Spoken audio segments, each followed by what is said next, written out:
सोलापूर शहरातील प्रसिद्ध असलेल्या डॉक्टर शिरीष वळसंकर यांच्या मृत्यूने संपूर्ण शहरात खळबळ उडवली आहे। त्यांच्या मृत्यूपूर्वी लिहिलेल्या चिठ्ठीमुळे या प्रकरणाला गंभीर वळण लागलं असून पोलिसांनी या प्रकरणी एका महिलेला अटक केली आहे। डॉक्टर वळसंकर हे वैद्यकीय क्षेत्रात प्रतिष्ठित नाव होतं। त्यांनी अनेक रुग्णांना नवजीवन दिलं होतं आणि अनेक समाजोपयोगी उपक्रमात सहभाग घेतला होता। मात्र त्यांच्या मृत्यूमागील कारण समोर आलं असून त्यांची शेवटची चिठ्ठी या प्रकरणात अत्यंत महत्त्वाची ठरली आहे। डॉक्टर वळसंकर यांनी त्यांच्या हाताने लिहिलेल्या चिठ्ठीत स्पष्ट उल्लेख केला आहे की ज्या महिलेला मी आयुष्यात उभं केलं, तिच्यात नेतृत्व गुण पाहून प्रशासकीय पद दिलं, तिनेच माझ्यावर अत्यंत घाणेरडे आरोप केले।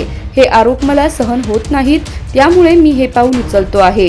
ही चिठ्ठी पोलिसांच्या हाती लागल्यानंतर तपास अधिक जलद झाला आहे। चिठ्ठीच्या आधारे पोलिसांनी संबंधित महिलेला तातडीने ताब्यात घेतलं।